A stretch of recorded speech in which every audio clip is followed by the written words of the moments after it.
friends and family. This is SP News Nuggets, and today is Wednesday, and I'm trying to get all of these updates out there. Now, we got a small portion of an update. It's about the Brianna Williams and the Taylor Williams. You guys know that Brianna Williams is in custody right now, and she's not talking. We know this. But here's the thing, you guys. They haven't charged her either.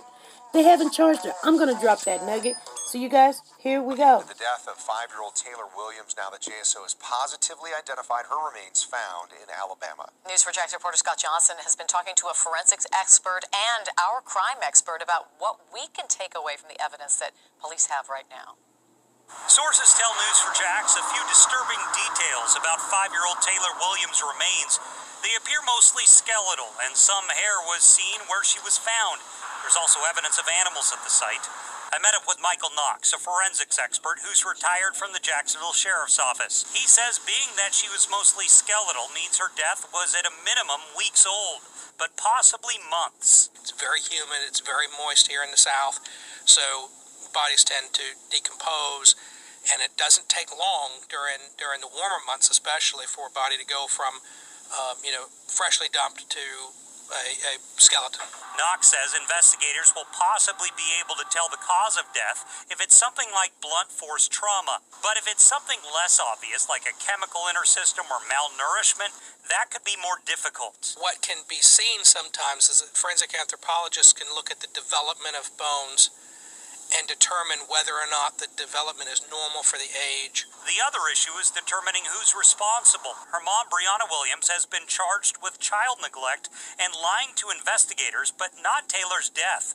News4Jax crime and safety expert Ken Jefferson says an inconsistent story is not enough for charges, and if someone disposed of a body, it doesn't necessarily constitute murder. Disposing a body makes you an accessory to whatever crime happened prior to the death of the person. It does not necessarily means that you murdered that person.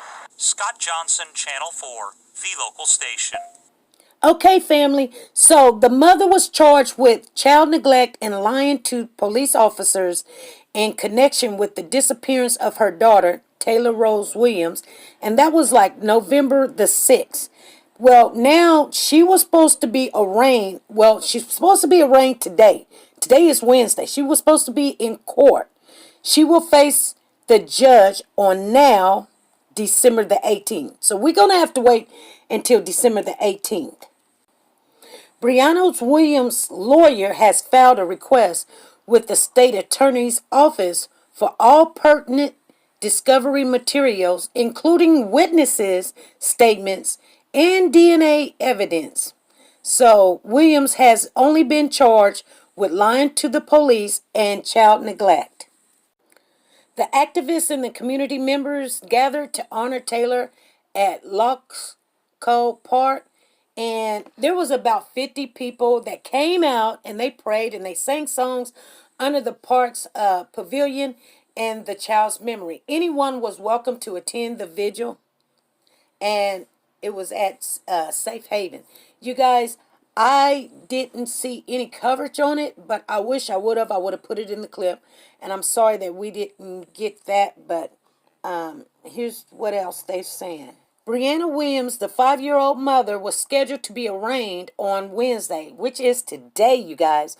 But her court date has been moved on December the 18th. The state attorney's office has not yet filed formal charges against Williams.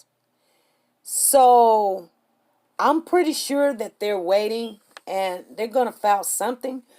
I don't know, you guys. I don't know if they're going to file murder charges or if they can even find out if this woman did anything to her child. We don't know yet. But the nugget was that two things. First of all, they changed the court date, which was supposed to be today. That's why we were following it. And then the second thing was they did give us some clues of what they did find. They said that the baby's body was she was in the skeletal type of position, and also there was hair. So she was pretty much deteriorated by the time that they did reach her.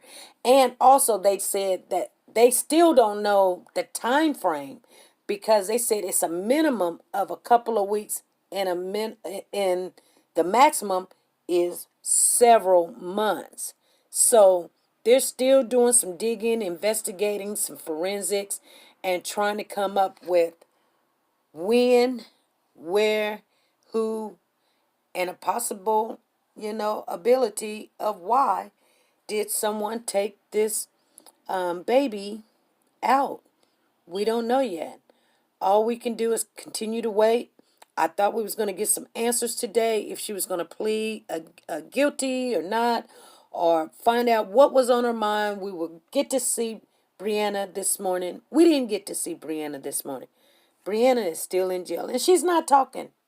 So we're not going to get to hear anything. Her family, nobody's talking. We reached out to the family. We did get a hold of one person that was down there in Linden, Alabama, but she knew Brianna only in the second grade. She didn't really have too much to say. So, um, you know, I didn't, go forward with the interview. She just couldn't, she remember her as a second grader, and that's about all. She doesn't remember anything else other than they played on the jungle gym together, and that's it. We still looking for some other people to try to interview, and hopefully they'll come on our show. We definitely want to try to find someone that knew Brianna, because one of her roommates, not roommates, one of her classmates, and I guess they had to been either in high school or junior high. They said that they just didn't believe that this young lady could do anything to harm her child. She was very quiet. She was very loving person, and she just hung out with herself. She was just kind of basically a loner.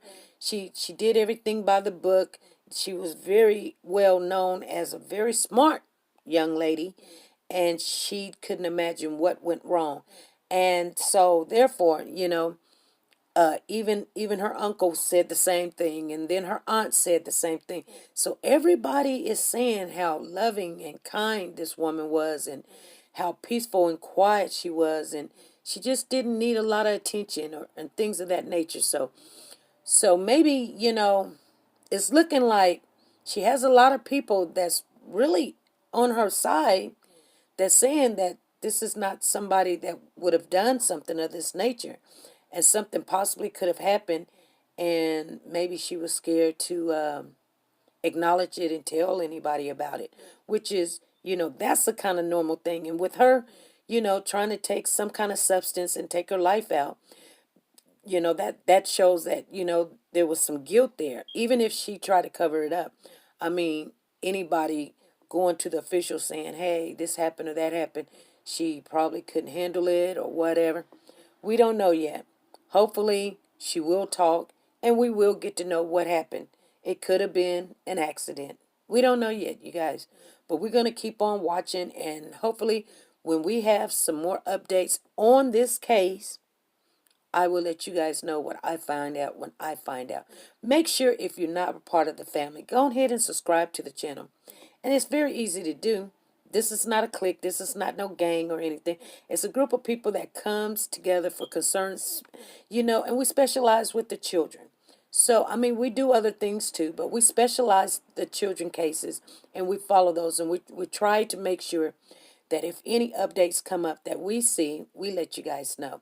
So if you join the channel, make sure you hit that bell so you can get notification, because we do live videos and live stream, and you can come in and talk to the whole group. And we just go in there and we talk to each other. So, okay, you guys, I'm finna get off of here, and I'll see you tonight in about an hour. Okay, be good, be safe, and be nice to each other. Bye.